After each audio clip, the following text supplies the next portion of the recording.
തെരഞ്ഞെടുപ്പിൽ കോൺഗ്രസ് സ്ഥാനാർത്ഥിയാകാൻ സമ്മതം മൂളി നടനും സംവിധായകനുമായ രമേശ് പിഷാരടി. കോൺഗ്രസിന്റെ ആദ്യഘട്ട സ്ഥാനാർത്ഥി പട്ടികയിൽ രമേശ് പിഷാരടിയുമുണ്ട്. പാലക്കാട് പുറത്താക്കപ്പെട്ട രാഹുൽ മാങ്കൂട്ടത്തിന് പകരം രമേശ് പിഷാരടി സ്ഥാനാർത്ഥിയായേക്കും. കെ മുരളീധരൻ വട്ടിയൂർക്കാവ് ഉറപ്പിച്ചതോടെ പിഷാരടിയുടെ പേരാണ് അന്തിമ പരിഗണനയിലുള്ളത്. കണ്ണൻ ഗോപിനാഥിന്റെ പേരും ചർച്ചയിൽ വന്നിരുന്നു. കോൺഗ്രസിന്റെ ആദ്യ സ്ഥാനാർത്ഥി പട്ടിക AICC സ്ക്രീനിംഗ് കമ്മിറ്റിക്ക് KPCC കൈമാറിയിരുന്നു.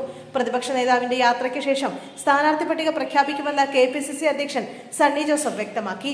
50 പേരുടെ പട്ടിക എപ്പോൾ വേണമെങ്കിലും പുറത്തുവിടാൻ സജ്ജമാണെന്ന് പ്രതിപക്ഷ നേതാവ് VD സതീശൻ അവകാശപ്പെട്ടു. സിറ്റിംഗ് മണ്ഡലങ്ങളും ഒറ്റപ്പേരിലെത്തിയ മറ്റു മണ്ഡലങ്ങളും ഉൾപ്പെടുന്ന പട്ടികയാണ് ഇന്നത്തെ ചർച്ചയിൽ മധുസൂദനൻ മിസ്ത്രി അധ്യക്ഷനായ സ്ക്രീനിംഗ് കമ്മിറ്റിക്ക് കൈമാറിയത്.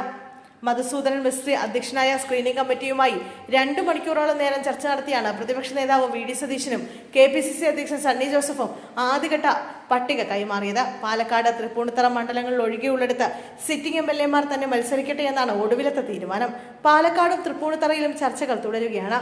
വട്ടിയൂർക്കാവിൽ K മുരളീധരൻ, നെയ്യാറ്റിൻകരയിൽ N ശക്തൻ, കൊട്ടാരക്കരയിൽ ഐഷ പോറ്റി, പത്തനാപുരത്ത് ജ്യോതികുമാർ ചാമക്കാല, കൊല്ലത്ത് ബിന്ദു കൃഷ്ണ, ആറന്മുളയിൽ അബിൻ വർക്കി, അരൂരിൽ ഷാനിമോൾ ഉസ്മാൻ, പീരുമേട്ടിൽ സിറിയക് തോമസ്, കൊടുങ്ങല്ലൂരിൽ OJ ജനീഷ്, മണരൂരിൽ TN പ്രതാപൻ, തൃത്താലയിൽ VT ബൽറാം, നാദാപുരത്ത് KM അഭിജിത്ത്, കൊയിലാണ്ടിയിൽ പ്രവീൺകുമാർ എന്നിങ്ങനെ ആദ്യ പട്ടികയിലെ മറ്റ് സാധ്യത. അമ്പലപ്പുഴ, തൃപ്പൂണിത്തറ, ഉടുമ്പൻചോല എന്നീ 3 മണ്ഡലങ്ങളിൽ M ലിജുവിന്റെ പേരുണ്ട്. സംവരണ മണ്ഡലമായ അടൂരിൽ രമ്യ ഹരിദാസിനെ ഇറക്കിയേക്കും. തിരുവമ്പാടിയിൽ VS ജോയിയുടെ പേരിനാണ് മുൻതൂക്കം.